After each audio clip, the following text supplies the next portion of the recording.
Lobbying. Lobbyists? Lobbyists. Lobbyists. Lobbyists. You've probably heard of them before. They're kind of a go-to villain in modern politics, but what exactly are lobbyists? And more importantly, are they really buying our government out from under us? Yeah, they really are. And here's 5 ways they're doing it. Number 1.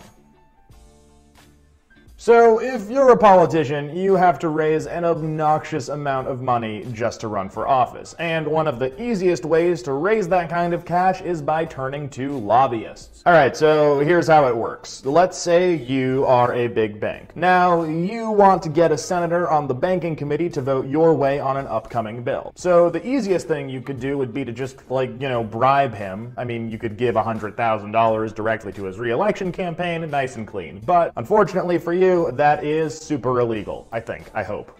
Yup, still super illegal. So instead, you're gonna hire yourself a lobbying firm to serve as the middleman for what would in any sane universe basically just be a bribe. Your lobbyist can legally organize a swanky fundraiser that brings in $100,000 for the senator's re-election campaign, and at that fundraiser, your lobbyists can just happen to have a friendly chat with the senator's staff about your feelings on banking policy. At the end of the day, the senator is still up $100,000, he still knows exactly where that $100,000 came from, and he knows which way to vote if he wants the money to keep on flowing. But this time, nobody's broken any laws. Pretty sweet scam, right? This is a hugely common practice, and it helps explain the next item on our list. Number 2. So, in many cases, lobbyists actually write our laws. Literally. For example, let's take a look at the 2014 Omnibus Budget deal. Now, Congress used this deal to secretly put taxpayers back on the hook to bail out banks that engage in risky derivatives trading. Yes, derivatives. You might remember them from such things as, causing the 2008 financial crisis, nearly destroying the economy of the United States, and almost causing Western civilization to fold in on itself. So yeah, that happened.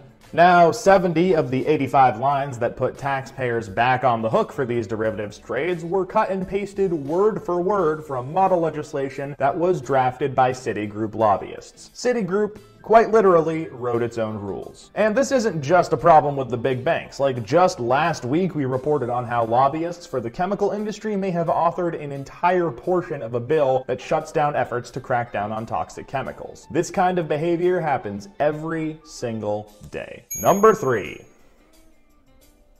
So, lobbyists routinely offer members of Congress and their staffers lucrative jobs at their firms or their clients' companies once they leave office. This practice is often called the revolving door, and it works like this. When we would become friendly with an office and they were important to us, I would say, or my staff would say to him or her at some point, when you're done working on the Hill, we'd very much like you to consider coming to work for us. Now, the moment I said that to them, that was it. We owned them. And what does that mean? Every request from our office, every request of our clients, everything that we want, they're going to do. Yeah, just let that sink right in. This practice has become crazily common. In the 1970s, less than 5% of retiring legislators went on to become lobbyists. Now, half of all retiring senators and a third of retiring House members do. And it's hard to overemphasize how tempting a revolving door gig can be. Congressmen who go on to become lobbyists get, on average, a 1,452% raise. 1,400%! I mean, can you imagine what that kind of raise would do for, you would say, your job? Number 4.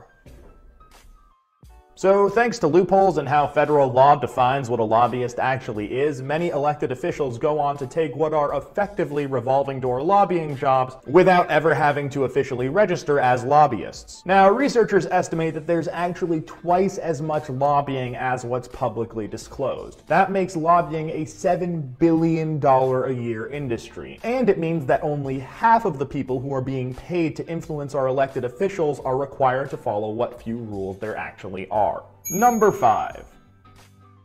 So possibly the most upsetting part of all of this is how ridiculously effective lobbying is. One study found that for every dollar a company spends on lobbying, it gets $220 back in tax savings. I mean, that's crazy. That is a 22,000% return on investment. And it works really well for both sides of the aisle, which is why top lobbying firms raise big money for both Republicans and Democrats, usually at the same time. Like right this second, there is a lobbying firm in DC called Aiken Gump. Its roster is full of former members of Congress, and its clients include massive companies like the Chamber of Commerce, Monsanto, Boeing, and foreign governments like the United Arab Emirates and Japan. And Aiken Gump lobbyists are, as we speak, holding fundraisers for presidential candidates like Hillary Clinton, Jeb Bush, Marco Rubio, and John Kasich. They all work together.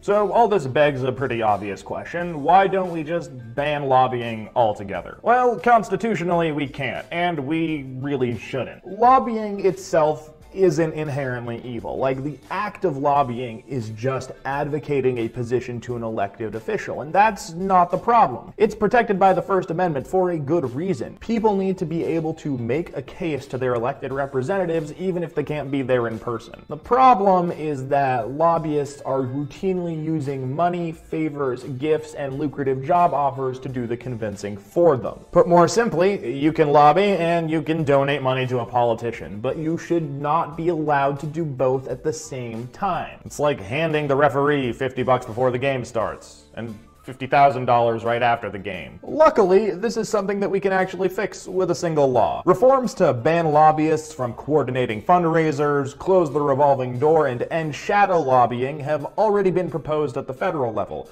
and they're currently picking up serious momentum in cities and states around the country, from Tallahassee, Florida to Seattle, Washington. We've got a bunch of ideas for how to keep that momentum going, and we would love your help to do it. So if you want to help us fix lobbying in, the entire country, check out this link right here at the bottom of the screen and we'll show you how. Alrighty, that is it for this week. Thank you so much for watching Follow the Money, and please, please, please do not forget to subscribe to our YouTube channel so you can see all of our videos instead of just the handful that your Facebook newsfeed decides to show you. If you enjoyed the video, please subscribe to the channel and hit that bell notification so you don't miss any of our videos. Stay tuned, I've got another Fast Fact video coming right up.